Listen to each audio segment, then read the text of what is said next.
ਸ਼੍ਰੀ ਅਕਾਲ। ਤੁਸੀਂ ਜੁੜੇ ਹੋਏ ਆ ਪੰਜਾਬੀ ਰੇਡੀਓ ਐਸੇ ਦੇ ਨਾਲ ਤੇ ਮੈਂ ਹਾਂ ਪ੍ਰਵੀਨ ਸ਼ਰਮਾ ਲੈ ਕੇ ਹਾਜ਼ਰ ਹਾਂ ਪ੍ਰੋਗਰਾਮ ਖਬਰ ਤੇ ਨਜ਼ਰ। ਖਬਰ ਤੇ ਨਜ਼ਰ ਪ੍ਰੋਗਰਾਮ ਦੇ ਵਿੱਚ ਕਈ ਅਹਿਮ ਤੇ ਕਈ ਖਾਸ ਖਬਰਾਂ ਨੂੰ ਲੈ ਕੇ ਚਰਚਾ ਕਰਨ ਦੇ ਲਈ ਜੁੜ ਚੁੱਕੇ ਨੇ ਪੰਜਾਬ ਤੋਂ ਸੀਨੀਅਰ ਪੱਤਰਕਾਰ ਦੀਪਕ ਸ਼ਰਮਾ ਚਨਾਰਥਲ ਜੀ। ਸ਼ਰਮਾ ਸਤਿ ਸ਼੍ਰੀ ਅਕਾਲ, ਸਵਾਗਤ ਹੈ ਜੀ ਪੰਜਾਬੀ ਰੇਡੀਓ ਐਸੇ ਤੇ। ਸਤਿ ਸ਼੍ਰੀ ਅਕਾਲ ਪ੍ਰਵੀਨ ਜੀ, ਸਾਰੇ ਦਰਸ਼ਕਾਂ ਨੂੰ ਸਰੋਤਿਆਂ ਨੂੰ ਪਿਆਰ ਭਰੀ ਸਤਿ ਸ਼੍ਰੀ ਅਕਾਲ। ਸਤਿ ਸ਼੍ਰੀ ਅਕਾਲ ਜੀ। ਪ੍ਰੋਗਰਾਮ ਦੇ ਵਿੱਚ ਅੱਗੇ ਵਧਣ ਤੋਂ ਪਹਿਲਾਂ ਧੰਨਵਾਦ ਕਰਦੇ ਚੱਲੀਏ ਸਪਾਂਸਰਸ ਦਾ, ਜਿਹੜੇ ਜ਼ਰੀਆ ਬਣਦੇ ਨੇ ਇਹਨਾਂ ਪ੍ਰੋਗਰਾਮਾਂ ਨੂੰ ਤੁਹਾਡੇ ਤੱਕ ਪਹੁੰਚਾਉਣ ਦੇ ਲਈ। ਖਾਲਸਾ ਇੰਸ਼ੋਰੈਂਸ ਏਜੰਸੀ ਵਾਲੇ, ਜਿਨ੍ਹਾਂ ਤੋਂ ਤੁਸੀਂ ਹਰ ਤਰੀਕੇ ਦੀ ਇੰਸ਼ੋਰੈਂਸ ਲੈ ਸਕਦੇ ਹੋ। ਇੰਸ਼ੋਰੈਂਸ ਬਾਰੇ ਪਤਾ ਕਰਨ ਦੇ ਲਈ ਇਹਨਾਂ ਦਾ ਨੰਬਰ ਹੈ 468-272-2500। 1992 ਤੋਂ ਲਗਾਤਾਰ ਇੰਸ਼ੋਰੈਂਸ ਬਿਜ਼ਨਸ ਦੇ ਵਿੱਚ ਸ਼ਾਨਦਾਰ ਸੇਵਾਵਾਂ ਦੇ ਰਹੇ ਨੇ ਤੇ ਅਮਰੀਕਾ ਭਰ ਦੇ ਵਿੱਚ ਇੰਸ਼ੋਰੈਂਸ ਕਰਦੇ ਨੇ। ਓਬਾਮਾ ਕੇਅਰ, ਮੈਡੀਕੇਅਰ ਜਾਂ ਫਿਰ ਕਵਰਡ ਕੈਲੀਫੋਰਨੀਆ ਬਾਬਤ ਪਾਲਿਸੀ ਕਰਵਾਉਣ ਦੇ ਲਈ, ਸਲਾਹ ਲੈਣ ਦੇ ਲਈ ਅੱਜ ਹੀ ਕਾਲ ਕਰੋ 468-272-2500 ਤੇ। ਟਰਕੀਅਨ ਇਮੀਗ੍ਰੇਸ਼ਨ ਲਾ ਫਰਮ ਵਾਲੇ, ਜੇ ਟਰਕੀਅਨ ਟੌਨੀ ਟਰਕੀਅਨ ਦੇ ਨਾਲ ਤੁਸੀਂ ਯੂਐਸ ਇਮੀਗ੍ਰੇਸ਼ਨ ਬਾਬਤ ਕੋਈ ਵੀ ਸਲਾਹ ਕਰਨੀ ਹੈ, ਕੋਈ ਵੀ ਸਵਾਲ ਪੁੱਛਣਾ ਤੇ ਇਹਨਾਂ ਦਾ ਨੰਬਰ ਹੈ 415-909-0503। Satnam Singh Gurbachan Singh Nagra Sacramento, Gurdeep Singh Birdi ਕਲੋਵਿਸ, Mandeep Singh, Sandeep Kaur ਸੈਨਹੋਜ਼ੇ, Amrik Singh Atwal, Jarnail Singh Yuba city, Gurnam Singh ਐਂਟੀਲੋਪ ਤੇ ਜਰਨੈਲ ਸਿੰਘ ਸਿਆਟਲ ਤੋਂ।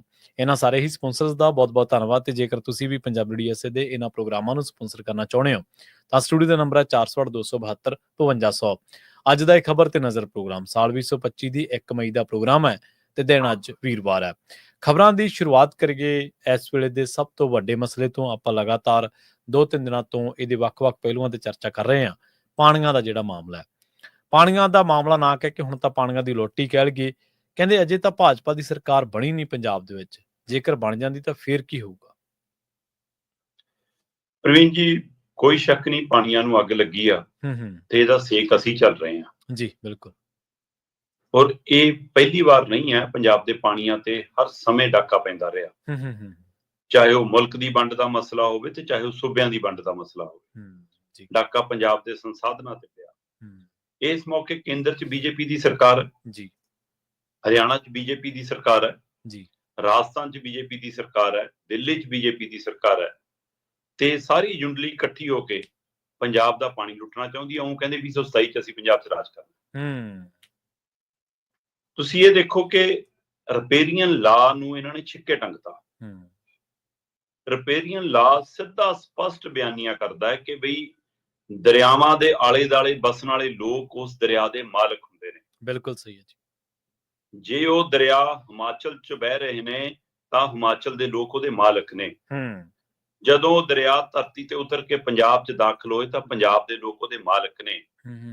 ਤੇ ਜੇ ਉਹ ਦਰਿਆ ਦਾ ਬਹਿਣ ਕੁਦਰਤੀ ਤੌਰ ਤੇ ਲਹਿੰਦੇ ਪੰਜਾਬ ਵੱਲ ਪਾਕਿਸਤਾਨ ਨੂੰ ਦਾਖਲ ਹੋ ਜਾਵੇ ਤਾਂ ਉੱਧਰ ਦੇ ਲੋਕ ਉਹਦੇ ਮਾਲਕ ਨੇ ਜੀ, ਕਿਉਂਕਿ ਉਹ ਦਰਿਆਵਾਂ ਦਾ ਬਹਿਣ ਹੈ, ਉਹ ਬੰਦੇ ਨੇ ਉਹਨੂੰ ਨਹੀਂ ਮੋੜਿਆ, ਉਹ ਕੁਦਰਤੀ ਬਹਿਣ ਹੈ। ਹਾਂ, ਉਹਦੇ ਵਿੱਚੋਂ ਚੇਚੀਆਂ ਨਹਿਰਾਂ ਕੱਢ ਲਈਆਂ ਜਾਣ, ਉਹਦੇ ਵਿੱਚੋਂ ਪਾਣੀ ਨੂੰ ਚੈਨਲਾਈਜ਼ ਕਰਕੇ ਕਿਤੇ ਹੋਰ ਲਿਜਾਇਆ ਜਾਵੇ, ਹੈ ਨਾ, ਉਹ ਇੱਕ ਵੱਖਰਾ ਕੋਈ ਤਕਨੀਕੀ ਤੌਰ ਤੇ ਤੁਸੀਂ ਕਹਿ ਸਕਦੇ ਹੋ ਕਿਸੇ ਨੂੰ ਦੇਣਾ ਪਾਣੀ ਨਹੀਂ ਦੇਣਾ, ਉਹ ਇੱਕ ਵੱਖਰਾ ਪਹਿਲੂ ਹੈ।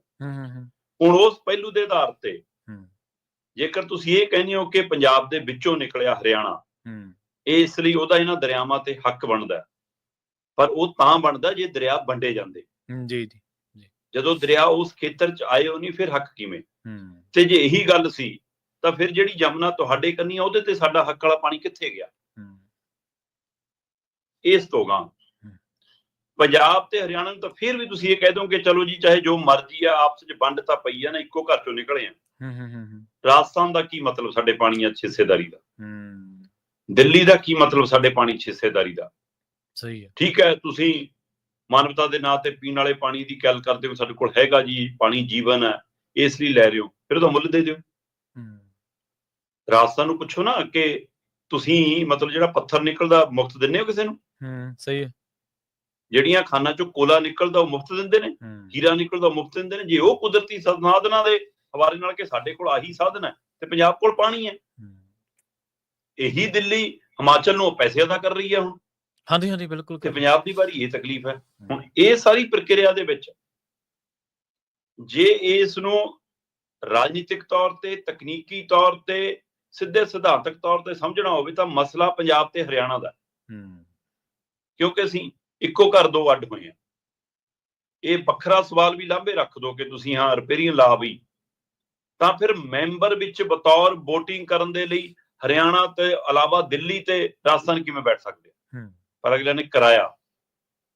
ਅਗਲੇ ਕਹਿੰਦੇ ਬੀਬੀਐਮਬੀ ਦੀ ਬੈਠਕ ਅਸੀਂ ਰਾਤ ਨੂੰ 9:30 ਵਜੇ ਕਰਾਂਗੇ ਤੇ VOTING ਰਾਹੀਂ ਫੈਸਲਾ ਕਰਾਂਗੇ। VOTING ਰਾਹੀਂ ਫੈਸਲਾ ਕਰ ਲਿਆ। VOTING ਦੇ ਵਿੱਚ ਹਿਮਾਚਲ ਕਹਿੰਦਾ ਮੈਂ ਕਿਸੇ ਪਾਸੇ ਨਹੀਂ ਵੋਟ ਪਾਉਣੀ, ਕਿਉਂਕਿ ਉੱਥੇ ਜੇ ਬੀਜੇਪੀ ਦੀ ਸਰਕਾਰ ਹੁੰਦੀ ਤਾਂ ਉਹ ਵੀ ਉਧਰੇ ਭੁਗਤਦੀ। ਹੁਣ ਕਾਂਗਰਸ ਦੀ ਸਰਕਾਰ ਹੈ, ਉਹ ਅਜੇ ਕੇਂਦਰ ਨਾਲ ਵੀ ਵਿਗਾੜਨਾ ਚਾਹੁੰਦੀ, ਪੰਜਾਬ ਦੇ ਹੱਕ 'ਚ ਵੀ ਨਹੀਂ ਭੁਗਤਣਾ ਚਾਹੁੰਦੀ। ਅਗਲੇ ਕਿਸੇ ਪਾਸੇ ਕਹਿੰਦੇ ਸਰ ਨਿਊਟਰਲ ਜੀ ਪਰੇ ਹੋ ਗਏ, ਉਹ ਪਰੇ ਹੋ ਗਏ। ਹਰਿਆਣਾ, ਰਾਜਸਥਾਨ ਤੇ ਦਿੱਲੀ, ਇਹਨਾਂ ਤਿੰਨਾਂ ਦੇ ਨੁਮਾਇੰਦਿਆਂ ਨੇ ਇੱਕ ਪਾਸੇ ਵੋਟ ਪਾਈ, ਪੰਜਾਬ ਇਕੱਲਾ ਰਹਿ ਗਿਆ, ਜਦੋਂ ਕਿ ਇੱਥੇ VOTING ਦਾ ਕੋਈ ਪ੍ਰੋਸੈਸ ਹੀ ਨਹੀਂ ਹੈਗਾ। ਉਹ ਅੱਛਾ, ਆ ਮੇਰੇ ਮੂਹਰੇ ਰਿਪੋਰਟ ਪਈ ਆ। ਹਾਂਜੀ, ਉਹ ਕਹਿੰਦੇ ਜੀ ਭਾਖੜਾ ਡੈਮ ਦੇ ਰੈਗੂਲੇਸ਼ਨ ਮੈਨੂਅਲ ਮੁਤਾਬਕ ਪੰਜਾਬ ਵੱਲੋਂ ਇੰਡੈਕਟ ਦਿੱਤਾ ਜਾਣਾ ਲਾਜ਼ਮੀ ਹੈ। ਜੇ ਤੁਸੀਂ ਆਪਣਾ ਕੋਈ ਤਰੀਕਾ ਅਪਣਾ ਵੀ ਲੈਂਦੇ ਹੋ, ਵਧੀਕੀ ਵਾਲਾ, ਧੱਕੇ ਵਾਲਾ, ਜ਼ੋਰ ਜ਼ਬਰਦਸਤੀ ਵਾਲਾ, ਤਾਂ ਵੀ ਪੰਜਾਬ ਤੋਂ ਬਿਨਾਂ ਇੰਡੈਂਟ ਲਿੱਤਿਆਂ ਤੁਸੀਂ ਕੁਝ ਨਹੀਂ ਕਰ ਸਕਦੇ।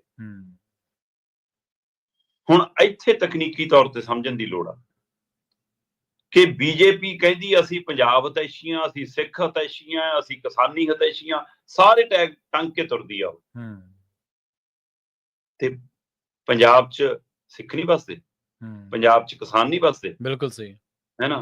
ਪੰਜਾਬ ਨੂੰ ਪੰਜਾਬ ਨਹੀਂ ਕਹਿੰਦੇ, ਫਿਰ ਤੁਸੀਂ ਇਹਦੇ ਹਿਤੈਸ਼ੀ ਕਿੱਥੇ ਹੋਏ ਜੇ?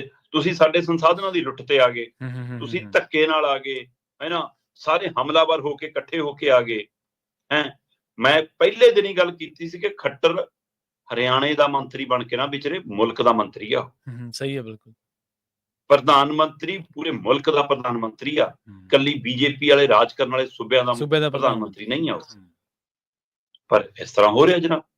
ਸੋ ਹੁਣ ਸਵਾਲ ਮੇਰਾ ਇਹ ਆ ਕਿ ਜੇਕਰ ਇਹਨਾਂ ਸੂਬਿਆਂ 'ਚ ਬੀਜੇਪੀ ਦੀ ਸਰਕਾਰ ਆ ਤੇ ਉਹ ਇਕੱਠੇ ਹੋ ਕੇ ਸਾਨੂੰ ਲੁੱਟਣ ਲਈ ਆ ਗਏ, ਤੇ ਜੇ ਸੋਚੋ ਪੰਜਾਬ 'ਚ ਬੀਜੇਪੀ ਦੀ ਸਰਕਾਰ ਹੁੰਦੀ ਫਿਰ ਤਾਂ ਜੋ ਮਰਜ਼ੀ ਕਰਦੇ।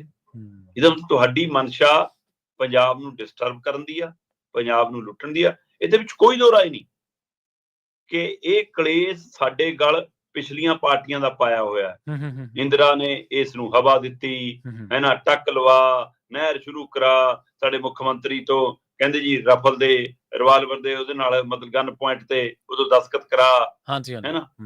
ਤੇ ਪਰ ਅਕਾਲੀ ਤਾਂ ਮੋਰਚੇ ਲਾਉਂਦੇ ਸੀ, ਫਿਰ ਮੋਰਚੇ ਲਾਉਂਦੇ ਨਹਿਰ ਪੁੱਟਣ ਕਿਉਂ ਤੁਰ ਗਏ? ਬਰਨਾਲੇ ਦੇ ਰਾਜ 'ਚ ਸਭ ਤੋਂ ਵੱਧ SYL ਉਹਦੇ ਰਾਜ 'ਚ ਪੁੱਟ ਹੋਈ ਹੈ, ਉਹਦੇ ਰਾਜ 'ਚ ਬਣਿਆ ਸਾਰਾ ਕੁਝ। ਫਿਰ ਇਸ ਲਈ ਇਹ ਸਾਰੇ ਬਰਾਬਰ ਨੇ।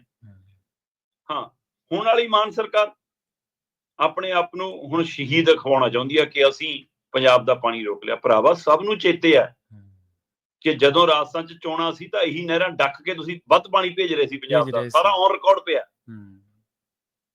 ਜਦੋਂ ਹਰਿਆਣੇ 'ਚ ਚੋਣਾਂ ਸੀ ਤਾਂ ਤੁਸੀਂ ਕਹਿੰਦੇ ਸੀ ਪਾਣੀ ਦੀ ਕੋਈ ਕਿੱਲਤ ਨਹੀਂ ਆਉਣ ਦਿਆਂਗੇ। ਜਦੋਂ ਦਿੱਲੀ 'ਚ ਕਿੱਲਤ ਆਈ ਤਾਂ ਤੁਸੀਂ ਹਰਿਆਣੇ ਦੇ ਗਲ ਪੈਂਦੇ ਸੀ ਕਿ ਪਾਣੀ ਕਿਉਂ ਰੋਕ ਰਹੇ ਹੋ। ਇਹੀ ਆਮ ਆਦਮੀ ਪਾਰਟੀ ਸੀ ਜੀ। ਸੋ ਇਸ ਲਈ ਇਹ ਸਭ ਨੂੰ ਪਤਾ ਕਿ ਹੁਣ ਨਾ ਹਰਿਆਣੇ 'ਚ ਚੋਣਾਂ, ਨਾ ਰਾਜਸਥਾਨ 'ਚ ਚੋਣਾਂ, ਦਿੱਲੀ 'ਚੋਂ ਹਾਰ ਗਏ ਹੋ। ਇਸ ਲਈ ਤੁਹਾਨੂੰ ਹੁਣ ਪੰਜਾਬ ਦਾ ਫਿਕਰ ਹੈ ਕਿ ਇਹ ਬਚਾ ਲਈਏ। ਇਹਦੇ ਲਈ ਤੁਹਾਨੂੰ ਤੁਸੀਂ ਪਾਣੀ ਥੋੜਾ ਬਚਾਉਣਾ, ਪੰਜਾਬ 'ਚ ਆਪਣੀ ਕੁਰਸੀ ਬਚਾਉਣੀ ਹੈ। ਕੁਰਸੀ ਜੇ ਸੱਚਮੁੱਚ ਪਾਣੀ ਬਚਾਉਣ ਦਾ ਮਸਲਾ ਹੁੰਦਾ ਤਾਂ ਤੁਸੀਂ ਭਾਈ ਸਾਹਿਬ ਜਿਸ ਦਿਨ ਉਹ BBMB ਦੇ ਮੈਂਬਰਾਂ ਤੇ ਕਬਜ਼ ਹੋ ਕੇ ਸਾਨੂੰ ਬਾਹਰ ਕਰ ਰਹੇ ਸੀ, ਤੁਸੀਂ ਉਸ ਦਿਨ ਕਿਤੇ ਖੜਦੇ। ਜਦੋਂ BBMB 'ਚ ਕੇਂਦਰ ਨੇ ਆਪਣਾ, ਪਾਣੀ ਵੀ ਸੂਬਾਈ ਮਸਲਾ ਹੈ, ਸਟੇਟ ਮਸਲਾ ਹੈ, ਤੇ ਪਰ ਤੁਸੀਂ ਉਸ ਸਮੇਂ ਤੱਕ ਉਸਕੇ ਨਹੀਂ। ਹੁਣ ਤੁਸੀਂ ਕਹਿੰਦੇ ਮੈਂ ਚੱਲਿਆ ਜੀ, ਮੈਂ ਫਾਟਕ ਬੰਦ ਕਰ ਦੂੰ, ਮੈਂ ਆ ਕਰ ਦੂੰ। ਸੋ ਇਸ ਲਈ ਸਿੱਧਾ ਇਹ ਬੀਜੇਪੀ ਦਾ ਇੱਕ ਤਰੀਕਾ ਹੈ। ਔਰ ਮੈਨੂੰ ਇਹਦੇ ਵਿੱਚੋਂ ਦੋਹਰੀ ਰਾਜਨੀਤੀ ਨਜ਼ਰ ਆਉਂਦੀ ਹੈ ਪ੍ਰਵੀਨ ਜੀ। ਇੱਕ ਰਾਜਨੀਤੀ ਕਿ ਉਹਨਾਂ ਨੂੰ ਲੱਗਦਾ ਕਿ ਪੰਜਾਬ ਦਾ ਸ਼ਹਿਰੀ ਵਰਗ ਇਹ ਮਹਿਸੂਸ ਕਰੂਗਾ ਕਿ ਇਹ ਜੀ ਡਿਸਟਰਬ ਕਰਦੇ ਆ ਪੰਜਾਬ ਨੂੰ, ਹੈ ਜੀ, ਇਹ ਜੀ ਧੱਕਾ ਕਰਦੇ ਆ ਜੀ, ਇਹ ਤਾਂ ਜੀ ਪਿੰਡਾਂ ਵਾਲੇ ਲੋਕਾਂ ਦਾ ਮਸਲਾ ਜੀ, ਇਹ ਤਾਂ ਖੇਤਾਂ ਦਾ ਮਸਲਾ। ਭਰਾਵਾ, ਇੱਥੇ ਖੇਤਾਂ ਦਾ ਮਸਲਾ ਨਹੀਂਗਾ, ਇੱਥੇ ਪਾਣੀ ਦਾ ਮਸਲਾ ਹੈ। ਔਰ ਪਾਣੀ ਇੰਡਸਟਰੀ ਨੂੰ ਵੀ ਚਾਹੀਦਾ, ਪਾਣੀ ਘਰ ਵਾਲਿਆਂ ਨੂੰ ਪੀਣ ਨੂੰ ਵੀ ਚਾਹੀਦਾ, ਸੋ ਪਾਣੀ ਖੇਤਾਂ ਨੂੰ ਵੀ ਚਾਹੀਦਾ। ਇਹ ਪੂਰੇ ਪੰਜਾਬ ਦਾ ਮਸਲਾ। ਇਸ ਲਈ ਇਹਨੂੰ ਸ਼ਹਿਰੀ ਔਰ ਪੇਂਡੂ ਬਣਾ ਕੇ ਜੇ ਬੀਜੇਪੀ ਲੱਗਦਾ ਕਿ ਇਹਦੇ ਵਿੱਚੋਂ ਵੀ ਉਹ ਲੋਕਾਂ ਦੀ ਕੋਈ ਸਿਮਤੀ ਗੇਨ ਕਰ ਲੈਣਗੇ ਤਾਂ ਇਹ ਮੂਰਖਤਾ ਹੋਊਗੀ। ਪੰਜਾਬ ਦਾ DNA ਜਿਹੇ ਜਾਏਗਾ ਉਹਨੂੰ ਪਤਾ। ਠੀਕ ਹੈ, ਕੋਈ ਬੰਦੇ ਧਰਤੀ ਤੇ ਆ ਕੇ ਲੜਦੇ ਨੇ, ਕੋਈ ਘਰੇ ਬੈਠੇ ਰਹਿੰਦੇ ਨੇ, ਹੈ ਨਾ। ਇਹ ਉਹਨਾਂ ਨੂੰ ਸੋਚਣਾ ਚਾਹੀਦਾ ਕਿ ਕਿਸੇ ਮਸਲੇ ਤੇ ਕਦੇ ਬਾਹਰ ਨਿਕਲਣਾ ਵੀ ਹੈ ਕਿ ਨਹੀਂ ਨਿਕਲਣਾ। ਸਹੀ ਹੈ।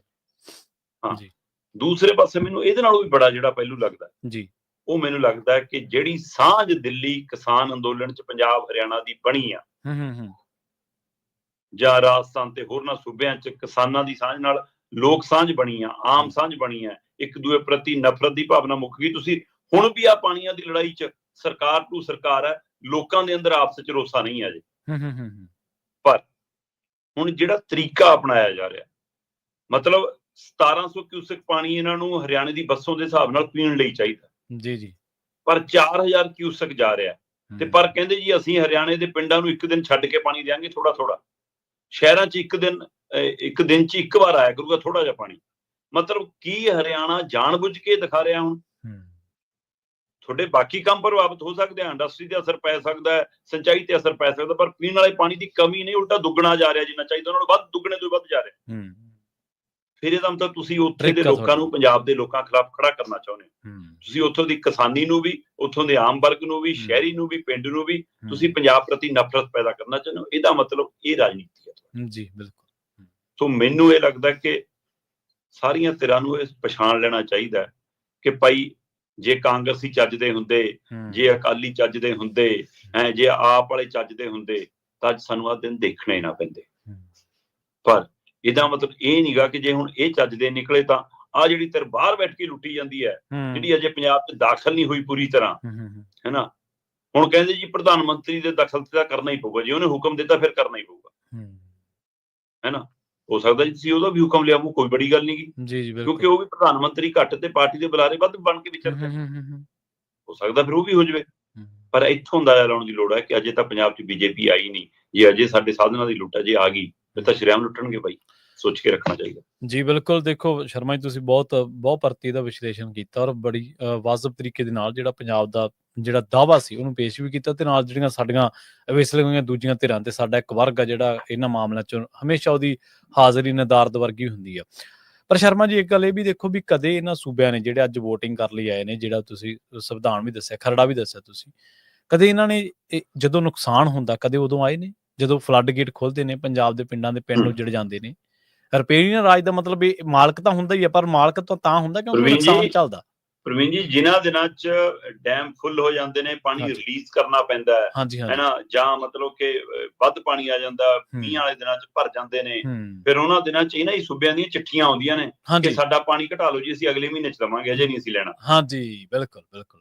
ਹਾਂ, ਫਿਰ ਡੁੱਬਣ ਲਈ ਅਸੀਂ, ਹਾਂਜੀ, ਡੁੱਬਣ ਲਈ ਪੰਜਾਬ, ਤੇ ਉਸ ਤੋਂ ਬਾਅਦ ਜੇ ਕਿੱਲਤ ਆਉਂਦੀ ਹੈ ਤਾਂ ਫਿਰ ਸੰਗੀ ਸਾਧਨਾਂ ਦੀ ਲੁੱਟ ਲਈ ਤੁਸੀਂ। ਹਾਂਜੀ, ਬਿਲਕੁਲ।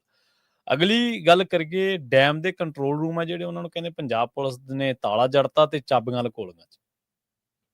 ਪ੍ਰਵੀਨ ਜੀ, ਅਸਲ 'ਚ ਜਦੋਂ BBMP ਨੇ ਬੈਠਕ ਕੀਤੀ ਨਾ ਜੀ, ਉਹਦੇ ਵਿੱਚ ਇਹਨਾਂ ਨੇ ਫੈਸਲਾ ਕਰ ਲਿਆ ਕਿ ਵੀ ਆਪਾਂ 5-6 ਘੰਟੇ ਰਾਤ ਨੂੰ ਮੀਟਿੰਗ ਚੱਲੀ, ਤੇ ਮੀਟਿੰਗ 'ਚ ਜਿਹੜੀ ਮੈਂ ਗੱਲ ਕੀਤੀ ਹੈ ਕਿ ਹਰਿਆਣਾ, ਰਾਜਸਥਾਨ, ਦਿੱਲੀ ਤੇ ਇਹਨਾਂ ਦੇ ਮੈਂਬਰਾਂ ਨੇ VOTING ਕੀਤੀ, ਹਿਮਾਚਲ ਨਿਰਪੱਖ ਰਹਿ ਗਿਆ, ਤੇ ਇਹਨਾਂ ਨੇ ਕਿਹਾ ਜੀ ਫੈਸਲਾ ਹੋ ਗਿਆ ਤੇ ਅਸੀਂ ਜੀ ਪਾਣੀ ਛੱਡਣ ਲਈ ਹੁਕਮ ਦਿੰਦੇ ਹਾਂ। ਠੀਕ ਹੈ, ਬਹੁਤ ਗਿਣਤੀ ਫੈਸਲਾ ਹੋ ਗਿਆ। ਉਸ ਮਸਲੇ ਤੇ ਕ੍ਰਿਸ਼ਨ ਕੁਮਾਰ ਅੜ ਗਏ ਸੀ। ਕ੍ਰਿਸ਼ਨ ਕੁਮਾਰ ਨੇ ਫਿਰ ਇਸ ਗੱਲ ਤੇ ਕਿਹਾ ਕਿ ਨਹੀਂ, ਕੋਈ ਵਾਧੂ ਪਾਣੀ ਨਹੀਂਗਾ, ਕੋਈ ਮਤਲਬ ਨਹੀਂਗਾ, ਦਸਤਖਤ ਨਹੀਂ ਕਰਦੇ ਸਾਡੇ ਪ੍ਰਤੀਨਿਧੀ, ਅਸੀਂ ਨਹੀਂ, ਪੰਜਾਬ ਸਰਕਾਰ ਦੇ ਕਿਸੇ ਪ੍ਰਤੀਨਿਧੀ ਨੇ ਦਸਤਖਤ ਨਹੀਂ ਕੀਤੇ। ਮੈਂ ਤਾਂ ਹੀ ਕਹਿੰਦਾ ਇੰਡੈਂਟ ਤੋਂ ਬਿਨਾਂ ਤੁਸੀਂ ਛੱਡ ਨਹੀਂ ਸਕਦੇ ਸੀ। ਪਰ ਇਹਨਾਂ ਨੇ ਉਹਨੂੰ ਵੀ ਪਰੇ ਕਰਨ ਦੇ ਲਈ ਕੀ ਫਾਰਮੂਲਾ ਕੱਢਿਆ, ਕਹਿੰਦੇ ਜੀ ਸਪੈਸ਼ਲ ਕੇਸ ਦੇ ਆਧਾਰ ਤੇ ਹਰਿਆਣਾ ਨੂੰ ਪਾਣੀ ਦੇਣ ਲਈ ਰੈਗੂਲੇਸ਼ਨ ਮੈਨੂਅਲ ਅਨੁਸਾਰ ਚੱਲਣ ਦੀ ਕੋਈ ਜ਼ਰੂਰਤ ਨਹੀਂ। ਅੱਛਾ, ਵਾਹ। ਕਹਿੰਦੇ ਉਹਦੇ ਅਨੁਸਾਰ ਕੋਈ ਚੱਲਣ ਦੀ ਲੋੜ ਹੀ ਨਹੀਂ। ਪੰਜਾਬ ਨੇ ਇਸ ਉੱਤੇ ਸਹਿਮਤੀ ਦੇਣ ਤੋਂ ਇਨਕਾਰ ਕਰਤਾ ਕਿ ਅਸੀਂ ਸਹਿਮਤ ਨਹੀਂ, ਅਸੀਂ ਪਾਣੀ ਨਹੀਂ ਦੇ ਸਕਦੇ। ਇੱਥੇ ਫਿਰ ਇਹ ਵੀ ਮਤਲਬ ਇੱਕ ਮਸ਼ਵਰਾ ਕੀਤਾ ਗਿਆ ਕਿ ਰੈਗੂਲੇਸ਼ਨ ਮੈਨੂਅਲ 'ਚ ਸੋਧ ਲਈ 3 ਮੈਂਬਰੀ ਤਕਨੀਕੀ ਕਮੇਟੀ ਬਣਾ ਲਓ, ਪਰ ਬੋਰਡ ਨੇ ਆਖ ਦਿੱਤਾ ਕਿ ਇਸ ਦੀ ਵੀ ਕੋਈ ਲੋੜ ਨਹੀਂ, ਕੋਈ ਤਕਨੀਕੀ ਕਮੇਟੀ ਵੀ ਨਹੀਂ ਬਣਾਵਾਂਗੇ ਅਸੀਂ, ਕਿ ਤਕਨੀਕੀ ਤੌਰ ਤੇ ਨਾਪਤਪਾਈ ਕਰ ਲਓ। ਹੁਣ ਇਹ ਸਾਰੇ ਦੌਰ ਦੇ ਦਰਮਿਆਨ ਫਿਰ ਇਹਨਾਂ ਨੇ ਬਸ਼ਰਮੀ ਤੇ ਕਿੱਥੇ ਆਏ, ਇਹਨਾਂ ਨੇ ਜਿਹੜਾ ਰੈਗੂਲੇਸ਼ਨ ਵਾਲਾ ਸਾਡਾ ਡਾਇਰੈਕਟਰ ਸੀਗਾ, ਭਾਖੜਾ ਡੈਮ ਦੇ ਡਾਇਰੈਕਟਰ ਜਿਹੜੇ ਵਾਟਰ ਰੈਗੂਲੇਸ਼ਨ ਵਾਲੇ ਸੀਗੇ, ਇੰਜੀਨੀਅਰ ਆਕਾਸ਼ਦੀਪ ਸਿੰਘ, ਉਹਨੂੰ ਤਬਾਦਲਾ ਕਰਕੇ ਪਰੇ ਮਾਰਿਆ। ਠੀਕ ਹੈ, ਉਹਨੂੰ ਬਦਲ ਕੇ ਉਹਦੀ ਥਾਂ ਤੇ ਜਿਹੜਾ ਡੈਮ ਸੇਫਟੀ ਵਾਲਾ ਡਾਇਰੈਕਟਰ ਸੀਗਾ ਸੰਜੀਵ ਕੁਮਾਰ ਹਰਿਆਣੇ ਵਾਲਾ, ਉਹਨੂੰ ਵਾਟਰ ਰੈਗੂਲੇਸ਼ਨ ਦਾ ਡਾਇਰੈਕਟਰ ਲਾਤਾ। ਤੇ ਉਹਨੂੰ ਲਾਉਣ ਲੱਗਿਆ, ਆਕਾਸ਼ਦੀਪ ਸਿੰਘ ਨੂੰ ਹਟਾਉਣ ਲੱਗਿਆ। ਲਿਖਿਆ ਕੀ ਆਰਡਰ ਦੇ ਵਿੱਚ ਕਿ ਆਕਾਸ਼ਦੀਪ ਸਿੰਘ ਨੇ ਖੁਦ ਇੱਛਾ ਪ੍ਰਗਟਾਈ ਸੀ ਕਿ ਮੈਨੂੰ ਇੱਥੋਂ ਹਟਾਇਆ ਜਾਵੇ। ਅਸਲ 'ਚ ਆਕਾਸ਼ਦੀਪ ਸਿੰਘ ਅੜ ਗਿਆ ਕਿ ਵਾਟਰ ਰੈਗੂਲੇਸ਼ਨ ਦਾ ਨਿਯਮ ਮੈਨੂੰ ਪਤਾ ਹੈ, ਮੈਂ ਨਾ ਦਸਤਖਤ ਕਰਦਾ ਤੇ ਨਾ ਤੁਹਾਡਾ ਪਾਣੀ ਰਿਲੀਜ਼ ਹੋਣ ਦੇਣਾ। ਤੇ ਆਕਾਸ਼ਦੀਪ ਸਿੰਘ ਨੇ ਆਹ ਜਿਹੜਾ ਇਹਨਾਂ ਦਾ ਦਾਵਾ ਵਾਅਦਾ ਹੈ, ਉਹਦੀ ਵੀ ਹਵਾ ਰਾਤ ਮੇਲ ਰਾਹੀਂ ਉਹਨੇ ਈਮੇਲ ਕਰਕੇ ਉਹਨਾਂ ਨੂੰ ਦੱਸਤੀ ਕਿ ਭਰਾਵਾ ਮੇਰੀ ਕੋਈ ਮੰਗ ਨਹੀਂ ਸੀ, ਨਾ ਮੈਂ ਉਹਦਾ ਛੱਡਿਆ, ਅਜੇ ਵੀ ਮੈਂ ਰਿਲੀਵ ਨਹੀਂ ਹੋਇਆ ਉਤੋਂ, ਮੈਂ ਬੈਠਾ ਹਾਂ। ਤੇ ਇਹਨਾਂ ਦੇ ਬੰਦੇ ਨੂੰ ਅਜੇ ਤੱਕ ਜੁਆਇਨ ਨਹੀਂ ਕਰਾਉਣ ਦਿੱਤਾ ਜੀ, ਠੀਕ ਹੈ ਨਾ। ਤਾਂ ਇਸ ਲਈ ਉੱਥੇ ਪੰਜਾਬ ਵਾਲੇ ਬੰਦੇ ਅੜ ਗਏ। ਫਿਰ ਠੀਕ ਹੈ, ਮੁੱਖ ਮੰਤਰੀ ਭਗਵੰਤ ਮਾਨ ਹੋਰਾਂ ਨੇ ਪੁਲਿਸ ਭੇਜੀ, ਤੇ ਪੁਲਿਸ ਭੇਜੀ ਤੇ ਪੁਲਿਸ ਨੇ ਡੈਮ ਨੂੰ ਕੰਟਰੋਲ 'ਚ ਕਰਨ ਦੀ ਕੋਸ਼ਿਸ਼ ਕੀਤੀ, ਕਿਉਂਕਿ ਬੈਠਕਾਂ ਤੁਸੀਂ ਕਰ ਰਹੇ ਹੋ ਚੰਡੀਗੜ੍ਹ ਬੈਠ ਕੇ, ਹਾਂਜੀ ਹਾਂਜੀ ਪਾਣੀ ਤਾਂ ਉੱਥੇ ਹੀ ਛੱਡ ਆਉਣਾ ਨਾ, ਹੂੰ ਤੇ ਉੱਥੇ ਜਾਣਾ ਪਊਗਾ। ਉੱਥੇ ਪੰਜਾਬ ਪੁਲਿਸ ਪਹੁੰਚ ਗਈ, ਪੰਜਾਬ ਪੁਲਿਸ ਨੇ ਡੈਮ ਨੂੰ ਆਪਣੇ ਸੁਰੱਖਿਆ ਕੰਟਰੋਲ 'ਚ ਵੀ ਲੈ ਲਿਆ, ਹੂੰ ਤੇ ਕੋਈ ਵਧੀਕੀ ਨਾ ਹੋਵੇ, ਕੋਈ ਧੱਕੇਸ਼ਾਹੀ ਨਾ ਹੋਵੇ, ਉਹਦੇ ਲਈ ਵੀ ਧਿਆਨ ਰੱਖਿਆ। ਹੂੰ ਤੇ ਫਿਰ ਮੁੱਖ ਮੰਤਰੀ ਸਾਹਿਬ ਚਲੇ ਗਏ। ਮੁੱਖ ਮੰਤਰੀ ਸਾਹਿਬ ਨੇ ਫੋਟੋਆਂ ਵੀ ਖਾਸੀਆਂ ਖਿਚਾਈਆਂ, ਕਦੇ ਸਟੀਅਰਿੰਗ ਜਾਂ ਫੜਦੇ ਆ ਕਿ ਲਓ ਜੀ ਮੈਂ ਹੁਣ ਫਾਟਕ ਡੇਗ ਦੇਣਾ, ਮੈਂ ਹੀ ਬੰਦ ਕਰ ਦੇਣਾ ਪਾਣੀ, ਹੈ ਨਾ, ਹੂੰ ਤੁਰੇ ਫਿਰਦੇ ਆ ਨਾਲ ਮੰਤਰੀ ਸਾਹਿਬ ਸਾਡੇ ਜਿਹੜੇ ਨੰਗਲ ਹਲਕੇ ਅਨੰਦਪੁਰ ਸਾਹਿਬ ਹਲਕੇ ਤੋਂ ਆਉਂਦੇ ਨੇ, ਹਰਜੋਤ ਬੈਂਸ ਹੋਰੀ, ਉਹ ਨੇ ਫਿਰ ਧਰਨਾ ਜਿਹਾ ਵੀ ਲਾਇਆ ਹਰਜੋਤ ਬੈਂਸ ਹੋਰਾਂ ਵੀ। ਮੈਨੂੰ ਲੱਗਿਆ ਕਿ ਧਰਨੇ ਦੀ ਮਨਜ਼ੂਰੀ ਮਿਲ ਗਈ ਪੰਜਾਬ 'ਚ। ਚਲੋ ਮੈਂ ਕਿਹਾ ਬਈ ਸਰਕਾਰ ਅਗਲੇ ਆਪਣੀ ਵਾਰ ਧਰਨਾ ਲੱਗ ਸਕਦਾ, ਦੂਜਿਆਂ ਦੀ ਡੰਗ ਫੇਰਨ ਨੂੰ ਹੈ ਨਾ, ਤੇ ਫਿਰ ਚਲੋ ਜੀ ਇਹ ਵੀ ਸਾਰਾ ਕੁਝ। ਫਿਰ ਮੁੱਖ ਮੰਤਰੀ ਸਾਹਿਬ ਪਹੁੰਚ ਗਏ। ਮੁੱਖ ਮੰਤਰੀ ਸਾਹਿਬ ਨੇ ਵੀ ਫਿਰ ਇਹ ਗੱਲ ਦੁਹਰਾਈ ਕਿ ਬਿਲਕੁਲ ਅਸੀਂ ਪਾਣੀ ਨਹੀਂ ਜਾਂਦਾ। ਇਹ ਸਮੇਂ ਸਟੈਂਡ ਦਰੁਸਤ ਆਇਆ, ਜਿਹੜੀ ਗੱਲ ਦਰੁਸਤ ਕਹਿਣਾ ਪਊਗਾ। ਸੋ ਚਾਹੇ ਦੇਰ ਨਾਲ ਸੀ, ਜੇਕਰ ਇਹ ਪਹਿਰੇਦਾਰੀ ਪਹਿਲਾਂ ਕੀਤੀ ਹੁੰਦੀ ਜਦੋਂ ਮੈਂਬਰਾਂ ਤੇ ਕੰਟਰੋਲ ਹੋ ਰਿਹਾ ਸੀ, ਤਾਂ ਸ਼ਾਇਦ ਸਾਡਾ ਹੱਥ ਹੋਰ ਤਕੜਾ ਹੁੰਦਾ। ਚਲੋ ਹੁਣ ਵੀ ਤੁਸੀਂ ਇਹ ਹਿੰਮਤ ਦਿਖਾਈ, ਚੰਗੀ ਗੱਲ ਆ।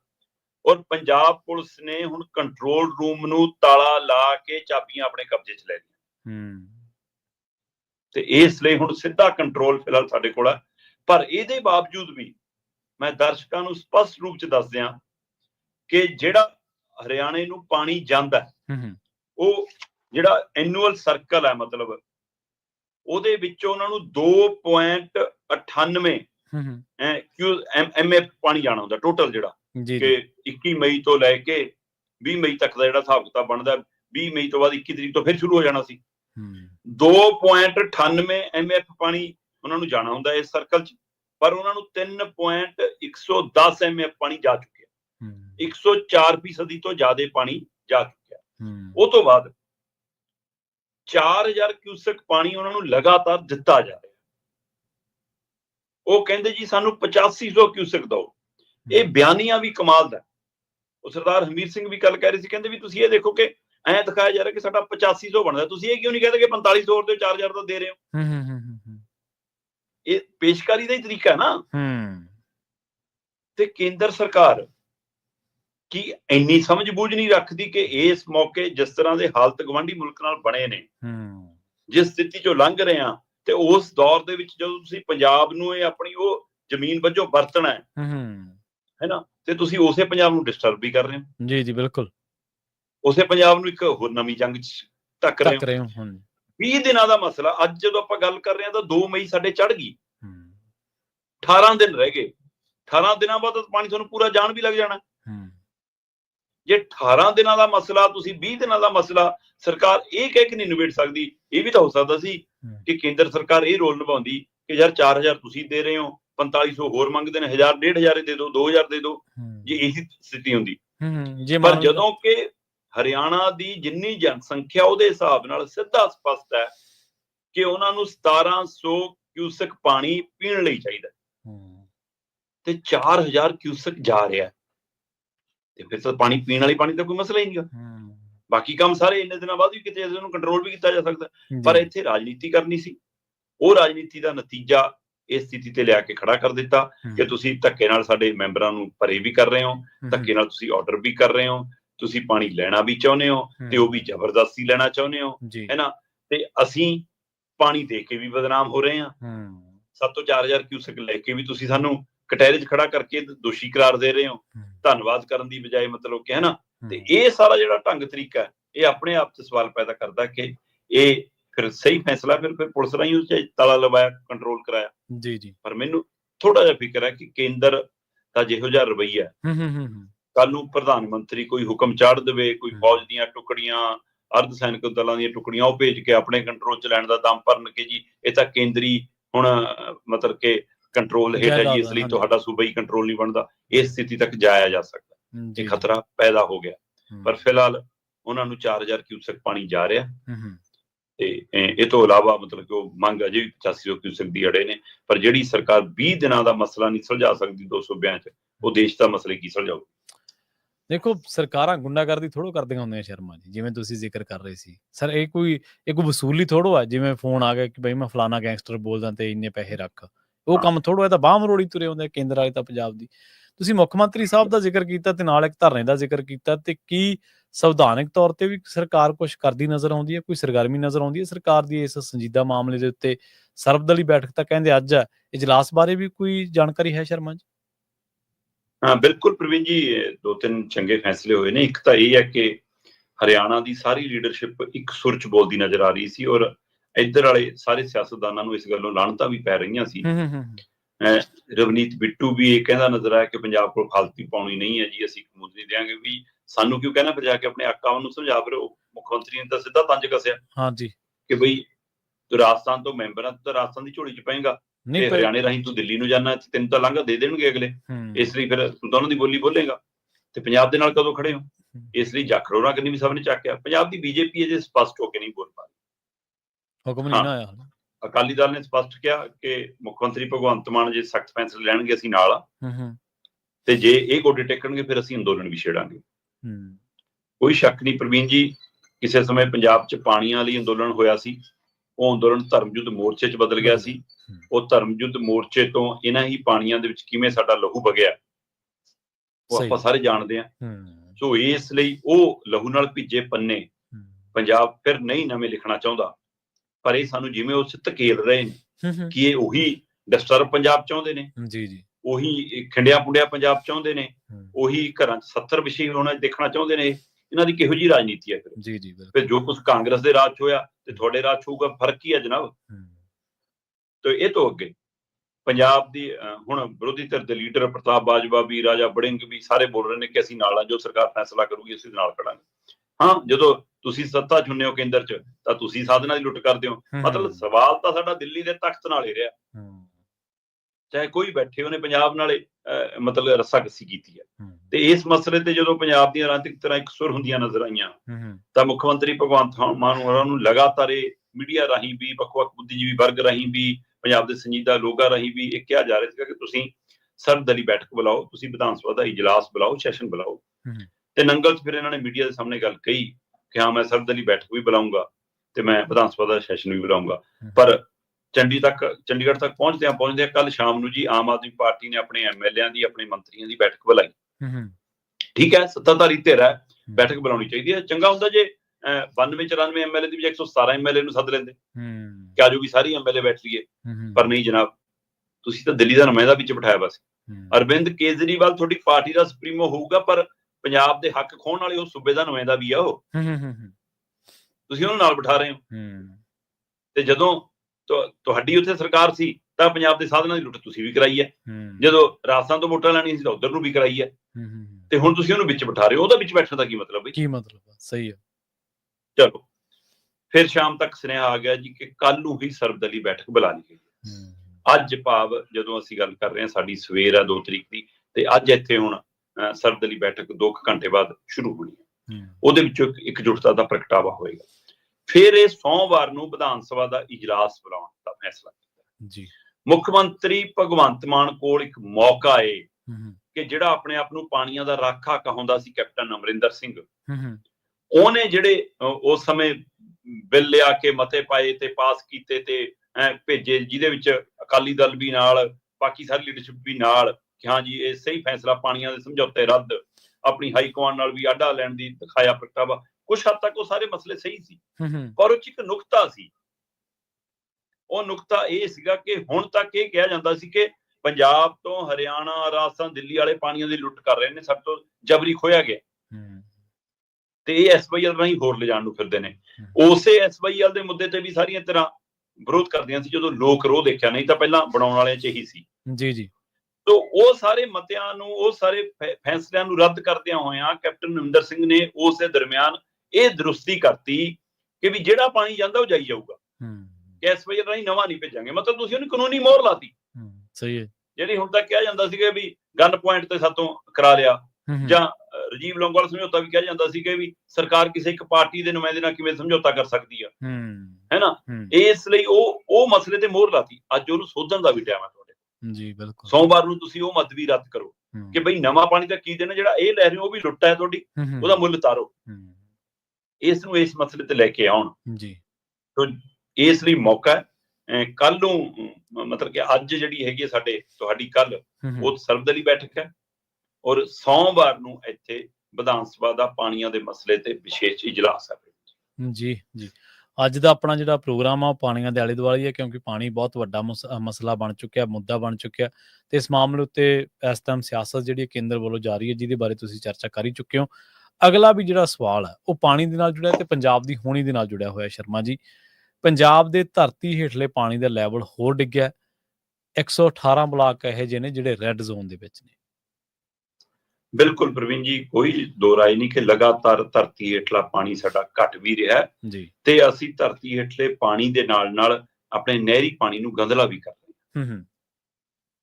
ਹੁਣ ਭਗਵੰਤ ਮਾਨ ਉਸ ਕਾਨੂੰਨ ਨੂੰ ਦੁਬਾਰਾ ਰੱਦ ਕਰਨ ਜਿਹੜਾ ਕੇਂਦਰ ਨੇ ਇਹਨਾਂ ਦੇ ਡੰਡੇ ਜ਼ੋਰ ਨਾਲ ਪਲੀਤ ਵਾਲਾ ਕਰਾਇਆ, ਕਰੋ ਰੱਦ ਕਿ ਹਾਂ ਬਈ ਜੇ ਪਲੀਤ ਕਰੋਗੇ ਤਾਂ ਕਾਨੂੰਨੀ ਕਾਰਵਾਈ ਹੋਊਗੀ। ਹੁਣ ਉਹਦੇ ਵਿੱਚ ਹੈ ਕਿ ਕੋਈ ਕਾਨੂੰਨੀ ਕਾਰਵਾਈ ਨਹੀਂ, ਪਾਣੀ ਜਿੰਨਾ ਮਰਜ਼ੀ ਪਲੀਤ ਕਰੋ। ਜੀ ਜੀ ਬਿਲਕੁਲ। ਤੇ ਹੋਰ ਫਾਜ਼ਿਲਕਾ, ਗੰਗਾਨਗਰ ਤੱਕ ਆਪਾਂ ਸਾਰਿਆਂ ਦੇ ਹਵਾਲੇ ਨਾਲ ਲਗਾਤਾਰ ਗੱਲ ਕਰਦੇ ਹਾਂ ਕਿ ਕਿਵੇਂ ਉਧਰ ਜ਼ਹਿਰੀ ਪਾਣੀ, ਕਾਲਾ ਪੀਲੀਆ, ਕੈਂਸਰ ਵਰਗੇ ਰੋਗ, ਮਾਲਵੇ ਤੱਕ ਇਹਦਾ ਅਸਰ ਉਸਾਰਾ ਆਪਾਂ ਸਾਰੀ ਦੀ ਚਰਚਾ ਕਰਦੇ ਹੁੰਦੇ ਹਾਂ। ਸੋ ਇਸ ਲਈ ਇਹ ਸਾਰੇ ਵਰਤਾਰੇ ਦੇ ਵਿੱਚ ਸਾਡੀ ਇੰਡਸਟਰੀ ਨੂੰ ਵੀ ਮੁੜ ਕੇ ਸੋਚਣ ਦੀ ਲੋੜ ਆ, ਸਾਨੂੰ ਘਰੇਲੂ ਲੋਕਾਂ ਨੂੰ ਵੀ ਸੋਚਣ ਦੀ ਲੋੜ ਆ, ਹੈ ਨਾ, ਸਾਨੂੰ ਕਿਸਾਨੀ ਨੂੰ ਵੀ ਬਹੁਤ ਸੋਚਣ ਦੀ ਲੋੜ ਆ। ਪਾਣੀ ਨੂੰ ਸਾਨੂੰ ਠਰਮੇ ਨਾਲ, ਸਹਿਜਤਾ ਨਾਲ, ਮਤਲਬ ਕਿਤੇ ਨਾ ਕਿਤੇ ਸਰਫੇ ਨਾਲ ਵਰਤਣਾ ਪਊਗਾ। ਤੇ ਦੂਸਰੇ ਪਾਸੇ ਆ ਵੀ ਸਵਾਲ ਖੜਾ, ਕੇਂਦਰ ਨੂੰ ਇਹ ਕਿਉਂ ਨਹੀਂ ਦਿਖਦਾ ਕਿ ਜੇ ਧਰਤੀ ਹੇਠਲੇ ਸਾਧਨ ਸਾਡੇ ਕੋਲ ਘਟ ਰਹੇ ਨੇ, ਉਹਦੇ ਵਿੱਚ ਤੁਹਾਡੇ ਜਿਹੜੇ ਭੜੋਲੇ ਭਰਦੇ ਆ ਨਾ ਅਸੀਂ, ਉਹਦਾ ਵੀ ਨਤੀਜਾ, ਜਿਹਦੇ ਸਿਰ ਤੇ ਤੁਸੀਂ ਨਾ ਵੋਟਾਂ ਖਰੀਦਦੇ ਹੋ, ਫਿਰ ਆਟਾ ਦਾਲ ਮੁਫਤ ਵੰਡ, ਉਹਦਾ ਵੀ ਨਤੀਜਾ ਕਿ ਸਾਡਾ ਪਾਣੀ ਦਾ ਪੱਧਰ ਘਟ ਰਿਹਾ। ਨਹੀਂ, ਸਾਨੂੰ ਚੌਲਾਂ ਦੀ ਲੋੜ ਨਹੀਂ, ਤੁਸੀਂ ਸਾਨੂੰ ਦੂਜੀਆਂ ਫਸਲਾਂ ਤੇ MSP ਦਿੰਦੇ, ਅਸੀਂ ਉਹ ਫਸਲਾਂ ਬੀਜਦੇ, ਪਰ ਤੁਸੀਂ ਉਧਰ ਨੂੰ ਵੀ ਆਉਣ ਨੂੰ ਤਿਆਰ ਨਹੀਂ। ਕਿਸੇ ਪਾਸੇ ਨੂੰ ਬੈਠਕ ਤੋਂ ਵੀ ਭੱਜ ਗਏ। 4 ਤਰੀਕ ਵਾਲੀ ਬੈਠਕ ਰੱਦ ਹੋ ਗਈ ਹੈ। ਸਹੀ ਹੈ, ਬਿਲਕੁਲ। ਕਿਸਾਨਾਂ ਵਾਲੀ ਬੈਠਕ ਕਹਿੰਦੇ ਲੋੜ ਨਹੀਂ ਜੀ ਉਹ ਬੈਠਕ ਦੀ, ਕਿਉਂਕਿ ਤੁਸੀਂ ਪੰਜਾਬ ਦੇ ਨੁਮਾਇੰਦਿਆਂ ਨੂੰ ਬਿਠਾਉਣ ਲਈ ਤਿਆਰ ਨਹੀਂ। ਮਤਲਬ ਤੁਹਾਡੇ ਲਈ ਕਿਸਾਨ ਨਹੀਂ, ਪੰਜਾਬ ਸਰਕਾਰ ਹਲੇ ਵੀ ਇੱਕ ਪਾਸੇ ਆਡਾ ਲੈ ਰਹੇ ਹੋ, ਦੂਜੇ ਪਾਸੇ ਦੇਖੋ ਉਹਨਾਂ ਨੂੰ ਪਲੋਸ ਵੀ ਰਹੇ, ਕੀੜੀ ਗਲੀ ਥਾਂ ਨਿਕਲਣਾ ਇਹਨਾਂ ਨੇ। ਹਾਂ, ਤੇ ਇਸ ਲਈ ਪੰਜਾਬ ਦੇ ਪਾਣੀਆਂ ਦੇ ਮਸਲੇ ਦੇ ਉੱਤੇ ਕੱਲ ਬਲਬੀਰ ਸਿੰਘ ਰਾਜੇਵਾਲ ਨੇ ਵੀ ਪ੍ਰੈਸ ਕਾਨਫਰੰਸ ਕੀਤੀ ਹੈ, ਬਾਕੀ ਜਥੇਬੰਦੀਆਂ ਵੀ ਉਹਨਾਂ ਦੇ ਨਾਲ ਆ ਰਹੀਆਂ ਨੇ। ਹੋ ਸਕਦਾ ਉਹ ਪਾਣੀਆਂ ਦੇ ਮਸਲੇ ਤੇ ਮੋਰਚਾ ਲਾਉਣ ਦੀ ਵੀ ਤਿਆਰੀ ਕਰ ਰਹੇ ਨੇ, ਇਸ ਪਾਸੇ ਹੀ ਵਧਿਆ ਜਾ ਸਕਦਾ।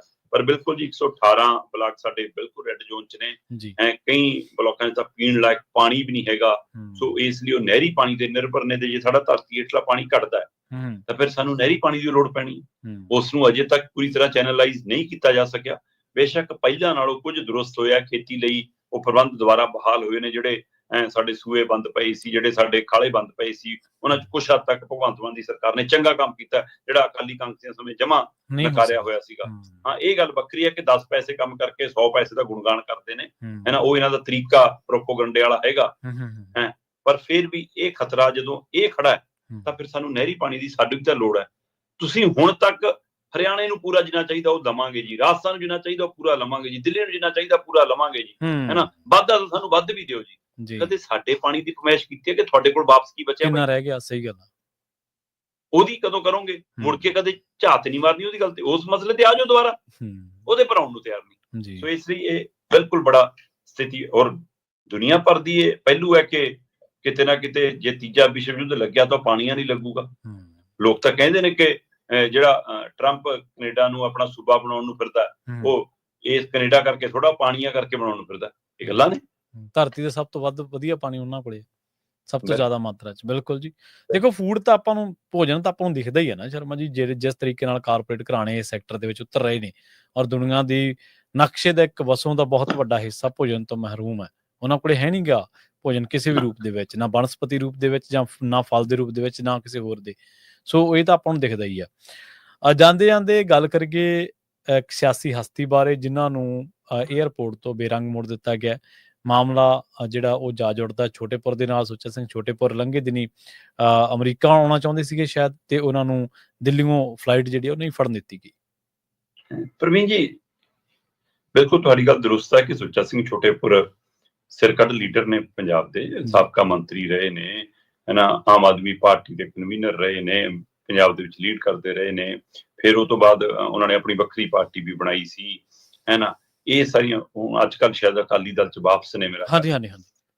ਸੋ ਇਸ ਲਈ ਸੁੱਚਾ ਸਿੰਘ ਛੋਟੇਪੁਰ ਕੋਈ ਪਹਿਚਾਣ ਦੇ ਮੁਹਤਾਜ ਤਾਂ ਹੈ ਨਹੀਂ। ਔਰ ਉਹਨਾਂ ਦੇ ਪਾਸਪੋਰਟ ਤੇ ਕਹਿੰਦੇ ਕਈ ਥਾਵਾਂ ਦੀ ਮੋਹਰਾਂ ਲੱਗੀਆਂ ਹੋਈਆਂ ਨੇ ਪਹਿਲਾਂ ਤੋਂ ਹੀ, ਕਿ ਉਹ ਕਈ ਥਾਵਾਂ ਦਾ ਦੌਰਾ ਕਰਦੇ ਰਹਿੰਦੇ ਨੇ।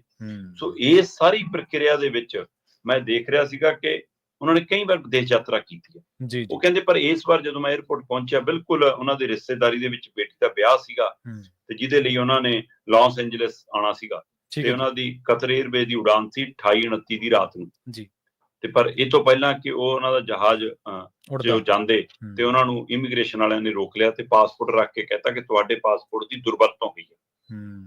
ਉਹ ਕਹਿੰਦੇ ਮੈਂ ਡਾਕੂਮੈਂਟ ਵੀ ਦਿਖਾਏ, ਮੈਂ ਦਸਤਾਵੇਜ਼ ਵੀ ਦਿਖਾਏ, ਮੈਂ ਇਹ ਵੀ ਸੁਨੇਹਾ ਦਿੱਤਾ ਕਿ ਮੇਰਾ ਚੈੱਕ ਕਰਕੇ ਦੇਖ ਲਓ, ਮੇਰਾ ਰਿਕਾਰਡ ਕਦੇ ਕਿਤੇ ਗੜਬੜ ਨਹੀਂ ਗਈ, ਹੈ ਨਾ, ਤੇ ਮੈਂ ਕਿੰਨੇ ਮੁਲਕਾਂ ਦੀ ਯਾਤਰਾ ਕੀਤੀ ਹੈ, ਕਦੇ ਕੋਈ ਮੁਸ਼ਕਲ ਨਹੀਂ ਆਈ, ਕਿ ਰੀਜ਼ਨ ਤਾਂ ਦੱਸੋ। ਕਹਿੰਦੇ ਨਾ ਉਹ ਗੱਲ ਕਰਨ ਨੂੰ ਤਿਆਰ ਸੀ, ਨਾ ਉਹ ਕਾਰਨ ਦੱਸਣ ਨੂੰ ਤਿਆਰ ਸੀ, ਨਾ ਮੈਨੂੰ ਕੁਝ ਪੁੱਛਣ ਨੂੰ ਤਿਆਰ ਸੀ। ਬਸ ਮੇਰਾ ਪਾਸਪੋਰਟ ਲੈ ਲਿਆ ਤੇ ਕਹਿੰਦੇ ਦੁਰਵਰਤੋਂ ਹੋਈ ਹੈ ਜੀ, 10-15 ਦਿਨਾਂ ਬਾਅਦ ਤੁਹਾਡੇ ਖੇਤਰ ਦੇ ਪਾਸਪੋਰਟ ਮਤਲਬ ਜਲੰਧਰ ਦੇ ਜਿਹੜਾ ਪਾਸਪੋਰਟ ਦਫ਼ਤਰ ਆ ਆਫੀਸ਼ੀਅਲ, ਉੱਥੇ ਆ ਜਾਊਗਾ, ਉੱਥੇ ਜਾ ਕੇ ਗੱਲ ਕਰ ਲਿਓ। ਹੁਣ ਕਹਿੰਦੇ ਮੈਨੂੰ ਅਗਲੇ 10-15 ਦਿਨ ਦਾ ਇੰਤਜ਼ਾਰ ਆ, ਪਰ ਅਫਸੋਸ ਜਿਹੋ ਜਿਹਾ ਵਿਵਹਾਰ ਉਹਨਾਂ ਨੇ ਕੀਤਾ। ਮੇਰਾ ਕਹਿਣ ਤੋਂ ਭਾਵ ਇਹ ਹੈ ਕਿ ਇਹਦੇ ਪਿੱਛੇ ਕੋਈ ਖਾਸ ਮਨਸ਼ਾ ਜੀ। 2023 ਦੇ ਵਿੱਚ ਪੰਜਾਬ ਦੇ ਵਿਧਾਨ ਸਭਾ ਦੇ ਸਪੀਕਰ ਕੁਲਤਾਰ ਸੰਧਮਾ ਹੋਰੀ ਅਮਰੀਕਾ ਦਾ ਦੌਰਾ ਕਰਨਾ ਚਾਹੁੰਦੇ ਸੀ, ਭਾਰਤ ਸਰਕਾਰ ਨੇ ਮਨਜ਼ੂਰੀ ਨਹੀਂ ਦਿੱਤੀ। ਬਿਲਕੁਲ ਸਹੀ ਹੈ ਜੀ। ਲੰਘੇ 1.5 ਮਹੀਨਾ ਪਹਿਲਾਂ ਦੀ ਗੱਲ ਹੈ ਸ਼ਾਇਦ, ਹਾਂਜੀ, ਹੈਨਾ, 29 ਮਾਰਚ, 1.5 ਮਹੀਨਾ ਵੀ ਨਹੀਂ ਹੋਇਆ ਜੀ। 29 ਮਾਰਚ ਤੋਂ 6 ਅਪ੍ਰੈਲ ਤੱਕ ਲਈ ਅਮਰੀਕਾ ਆਉਣਾ ਚਾਹੁੰਦੇ ਸੀ ਭਾਰਤ ਦੇ ਪੰਜਾਬ ਦੇ ਖੇਤੀਬਾੜੀ ਮੰਤਰੀ ਗੁਰਮੀਤ ਖੁੱਡੀਆਂ। ਉਹਨਾਂ ਨੂੰ ਭਾਰਤ ਸਰਕਾਰ ਨੇ ਮਨਜ਼ੂਰੀ ਨਹੀਂ ਦਿੱਤੀ। ਇਹਨਾਂ ਦੋਵਾਂ ਨੂੰ ਭਾਰਤ ਸਰਕਾਰ ਮਨਜ਼ੂਰੀ ਨਹੀਂ ਦਿੰਦੀ ਤੇ ਸੁੱਚਾ ਸਿੰਘ ਛੋਟੇਪੁਰ ਨੂੰ 에ਅਰਪੋਰਟ ਤੋਂ ਇਮੀਗ੍ਰੇਸ਼ਨ ਵਿਭਾਗ ਵਾਲੇ ਵਾਪਸ ਕਰਾਉਂਦੇ ਆ। ਕੀ ਇਹ ਸਾਰੀ ਇੱਕੋ ਕੜੀ ਦਾ ਹਿੱਸਾ ਹੈ ਜਾਂ ਅਚਨਚੇਤ ਵਾਪਰੀਆਂ ਘਟਨਾਵਾਂ? ਕੁਛ ਨਾ ਕੁਛ ਤਾਂ ਹੈ ਕਿ ਪੰਜਾਬ ਨੂੰ ਕਿਸੇ ਵੱਖਰੇ ਤਰੀਕੇ ਨਾਲ ਟੈਕਲ ਕੀਤਾ ਜਾ ਰਿਹਾ, ਖਾਸ ਕਰ ਅਮਰੀਕਾ ਵਾਲੇ ਮਸਲੇ। ਹਾਂਜੀ ਬਿਲਕੁਲ। ਤੇ ਲੰਘੇ ਦਿਨੀ ਸਿੰਘ ਸਾਹਿਬਾਨ ਦੇ ਨਾਲ ਵੀ ਉਹ ਜਿਹੜੀ 에ਅਰ ਇੰਡੀਆ ਫਲਾਈਟ ਆ ਉਹਦੇ ਵਿੱਚ ਉਹਨਾਂ ਦੇ ਨਾਲ ਦੁਰਵਿਵਹਾਰ ਕੀਤਾ ਗਿਆ, ਉਹ ਵੀ ਇੱਕ ਬਹੁਤ ਮੰਦਭਾਗੀ ਘਟਨਾ ਸੀ। ਮੰਦਭਾਗੀ, ਹਾਂਜੀ। ਔਰ ਮੇਰੇ ਖਿਆਲ 4-5 ਤਾਂ ਤੁਸੀਂ ਸਿਆਸਤਦਾਨਾਂ, 3-4 ਤਾਂ ਮਨਜ਼ੂਰੀਆਂ ਦੇ ਨਾਲ ਜੁੜੀ ਗੱਲ, ਤੇ ਆਹ ਇੱਕ ਨੂੰ ਇਮੀਗ੍ਰੇਸ਼ਨ ਨੇ ਮੋੜ ਦਿੱਤਾ। ਸੋ ਦੇਖੋ, ਇਹ ਬਿਲਕੁਲ ਇਹ ਇਕੱਲੇ ਇੱਕ ਮੋੜਨ ਦੇ ਤਰੀਕੇ ਨਾਲ ਨਹੀਂ, ਐਂਗਲ ਤੋਂ ਸੋਚਣ ਵਾਲੀ ਗੱਲ ਨਹੀਂ, ਕਿ ਹੋਰ ਪੱਖਾਂ ਤੋਂ ਵੀ ਇਹਨੂੰ ਸੋਚਣ ਵਾਲੀ ਤੇ ਵਿਚਾਰਨ ਵਾਲੀ ਗੱਲ ਹੈ। ਸ਼ਰਮਾ ਜੀ, ਬਹੁਤ ਗੰਭੀਰ ਮਸਲਾ ਪੰਜਾਬ ਦੇ ਪਾਣੀਆਂ ਦਾ, ਬਹੁਤ ਗੰਭੀਰ ਤੇ ਗਹੀਨ ਚਰਚਾ ਤੁਸੀਂ ਸੰਜੀਦਾ ਮਾਮਲੇ ਦੇ ਉੱਤੇ ਕੀਤੀ ਆ, ਔਰ ਸਾਰੀਆਂ ਧਿਰਾਂ ਨੂੰ ਸਵਾਲਾਂ ਦੇ ਕਟਹਿਰੇ ਦੇ ਵਿੱਚ ਖੜਾ ਕੀਤਾ। ਔਰ ਨਾ ਸਿਰਫ ਆਪਾਂ ਪਾਣੀਆਂ ਦੀ ਲੁੱਟ, ਕਿ ਜੇਕਰ ਹਜੇ ਤਾਂ ਉਹ ਆਏ ਨਹੀਂ ਸੱਤਾ ਦੇ ਵਿੱਚ ਪੰਜਾਬ ਦੇ ਵਿੱਚ, ਜੇਕਰ ਆ ਜਾਂਦੇ ਬੀਜੇਪੀ ਵਾਲੇ ਤਾਂ ਕੀ ਕਰਦੇ, ਇਹ ਤੋਂ ਲੈ ਕੇ ਚਾਬੀਆਂ ਦੀ, ਜਿਵੇਂ ਚਾਬੀਆਂ ਲਕੋਲੀਆਂ ਪੰਜਾਬ ਪੁਲਿਸ ਨੇ, ਜਾਂ ਹੋਰ ਜਿਹੜੇ ਸਰਬਦਲੀ ਬੈਠਕ ਹੈ ਇਜਲਾਸ ਦੇ ਬਾਰੇ ਆ, ਜਾਂ ਲੈਵਲ ਸਾਡਾ ਪਾਣੀ ਦਾ ਜਿਹੜਾ ਧਰਤੀ ਹੇਠਲਾ ਪੱਧਰ ਆ ਪਾਣੀ ਦਾ, ਉਹ ਹੇਠਾਂ ਜਾ ਰਿਹਾ। ਸੋ ਇਹਨਾਂ ਸਾਰੇ ਮਸਲਿਆਂ ਉੱਤੇ ਆਪਾਂ ਚਰਚਾ ਕੀਤੀ ਹੈ, ਜਾਣਕਾਰੀਆਂ ਦਿੱਤੀਆਂ ਤੁਸੀਂ। ਬਹੁਤ ਜਾਣਕਾਰੀ ਭਰਪੂਰ ਇੱਕ ਚਰਚਾ ਰਹੀ ਹੈ, ਸੰਵਾਦ ਰਿਹਾ। ਬਹੁਤ ਬਹੁਤ ਧੰਨਵਾਦ ਤੁਹਾਡਾ ਇਹਨਾਂ ਜਾਣਕਾਰੀਆਂ ਦੇ ਲਈ। ਬਹੁਤ ਸ਼ੁਕਰੀਆ, ਬਹੁਤ ਧੰਨਵਾਦ। ਤੇ ਜਾਂਦੇ ਇੱਕ ਜਿਹੜੀ ਜਾਣਕਾਰੀ ਆਪਾਂ ਲਗਾਤਾਰ ਤੁਹਾਡੇ ਸਾਰਿਆਂ ਨਾਲ ਸਾਂਝੀ ਕਰ ਰਹੇ ਹਾਂ, ਜਾਣਕਾਰੀ ਇਹ ਹੈ ਕਿ ਅਵਤਾਰ ਸਿੰਘ, ਜਿਹੜੇ ਕਿ ਬੜੇ ਵਿਵਾਕ ਪੱਤਰਕਾਰ ਨੇ, ਲੇਖਕ ਨੇ, ਔਰ ਉਹਨਾਂ ਦੀ ਜਿਹੜੀ ਕਿਤਾਬ ਹੈ ਸਿੱਖ ਕੌਮ ਦਾ ਸੰਕਲਪ, ਸਿੱਖ ਕੌਮਵਾਦ ਦਾ ਸੰਕਲਪ, ਉਹ ਕਿਤਾਬ ਪੰਜਾਬੀ ਯੂਨੀਵਰਸਿਟੀ ਤੋਂ ਤੁਸੀਂ ਹਾਸਲ ਕਰ ਸਕਦੇ ਹੋ, ਪ੍ਰਾਪਤ ਕਰ ਸਕਦੇ ਹੋ। ਨੰਬਰ ਹੈ 408 272 5200। ਬਹੁਤ ਬਹੁਤ ਧੰਨਵਾਦ। ਸਤਿ ਸ਼੍ਰੀ ਅਕਾਲ।